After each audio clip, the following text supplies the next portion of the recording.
Hey guys, I'm back. Also, this is 100% not me. The same day as my last video with a different sweater. 100% no. So yeah. I don't know where you got that idea from. Here I am with another annoying video that we don't want to talk about, but we're going to face it. And we're going to face everything head on, guys. So today we're going to talk about 5 reasons why we shop and why we seek shopping and how to stop. So, you know, how to stop the addiction and how to heal instead. Again, I'm no expert. I'm not the poster child of what to do. I am the poster child of what not to do. So take everything I say with a grain of salt. This is just my thoughts and ideas. Oh, these are in no particular order. I don't know which one is the strongest or which one influences more. But number 1 reason I think is just mindless shopping. You know, we're just bored, we're just sitting there, we're just browsing, we're just looking, we're just window shopping. We use shopping as a pastime or a hobby.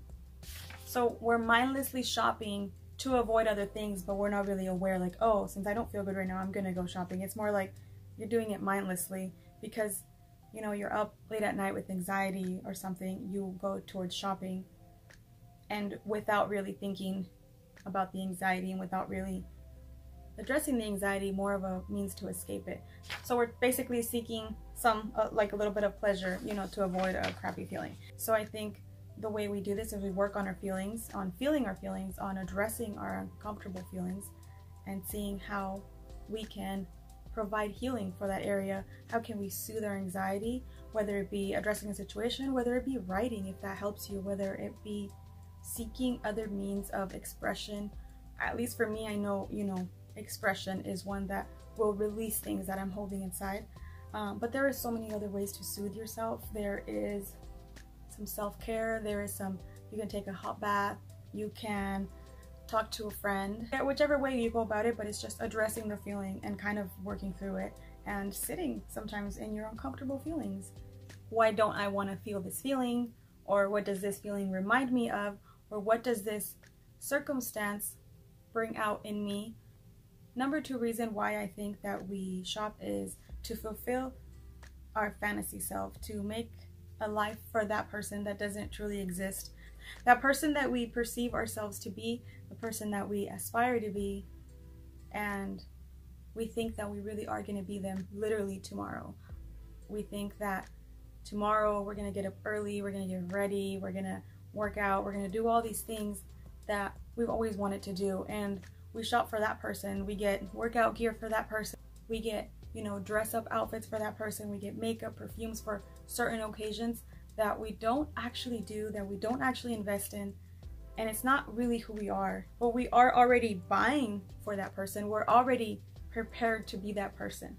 Our future self can maybe deal with the things that we might need. There's no need for this present self to hold on to or to purchase for our fantasy self. So the way to combat this would be, again, to be mindful and to be real with yourself and to be like, okay, what do I actually do? Maybe writing down a schedule of what your day looks like. Do it for a week or 2 weeks. Where do you actually allocate your time and your energy into? Number 3 reason that I think that we shop, and this one's probably just me, but it's the scarcity mindset. I mean, not just me, I know a lot of people do it, but this one's really like for me because I grew up poor. So that mindset of like, we don't have enough, we're gonna not have enough, or eventually I'm gonna go back to having nothing, so I need to pile all these things up, I need to hold on to all of these things, I need to purchase all these things in case I run out, in case the store runs out, in case something goes wrong. I think that scarcity mindset even can lead into hoarding, which I think is an issue for me. Not like the hoarders that you see on TV, but also not that far from that. Like if you see my garage, it's pretty bad. Anyways, back to the point. If you're not careful, the scarcity mindset will literally lead you to being a hoarder. So the way to do that is to practice gratitude, to be aware of your abundance and be aware of what you have and how abundant your life is. And not just in material things, but in every aspect of your life. If you have a family that cares for you, if you have children that are healthy and that love you, if you have a nice and amazing husband, if you have beautiful home, if you have beautiful things already, to be appreciative of them, to go look at your stuff and feel grateful for the things you have. I feel like that's gonna fill us up and make us realize that we don't need more, because we have so much and our lives are so abundant that we don't need to worry about running out of things. There is an abundance of things, and especially if you live a very privileged life. Another reason why I think that sometimes we do our shopping is because of fashion and styles and trends. You know, because you might be interested all of a sudden in something that you hadn't even looked at before, you didn't think was very interesting a few months ago, but now that it's in style, now that it's in trend, you're kind of like, you've been noticing it and you start to want it. And then when you do go shopping, you end up buying something that's trendy. So I think that really goes to like marketing to us and making us feel like we're not in the loop, like we're not part of something, we're not part of the trends, we're not part of the in people, we're not the cool people if we don't keep up with those. So like, for example, if last year or a few years ago you had pointed toe boots and now it's square boots that are in style, now those pointed toe boots are lame, not in style, and you're gonna look dated if you wear them. So now you really want these square toe boots. Now you really want these new square toe boots, and next year they're gonna be out of style, and then it's gonna be like oval boots or almond toe boots, and you're gonna need to buy another pair. So I think if we stop following trends, if we stop being worried about what looks cool, at least not in our entire closet, at least just like maybe just dabble into the style, maybe one pair of shoes in a certain style, maybe one sweater of what's cooler per season or something like that, instead of, okay, now I need to get a whole new wardrobe. Because fashion right now and trends, even for like home decor, for everything, it's changing so fast. It's constantly moving. I think because of TikTok, YouTube, Instagram, social media, trends are just like going by so fast. And something that was cool 2 weeks ago literally is sometimes not cool anymore 2-3 weeks later when everyone else has gotten that item. Now you don't actually feel cool anymore. Now you just feel like you're one and the same with everyone else, and now you want to look for something else so you can be unique again. So that's one other thing to avoid.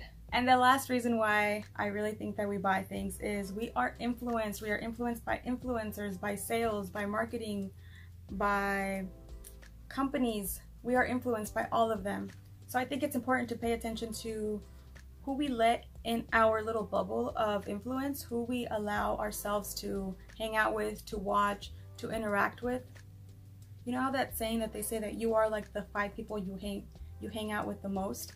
I think there's a lot of truth in that, and I think that when we constantly watch the same YouTubers or consume the same content, you do become like those people. I think that we can't help it, you know, like even if you watch a television show, our brain has the same reaction as if we were to see a friend when we see a familiar character in a show.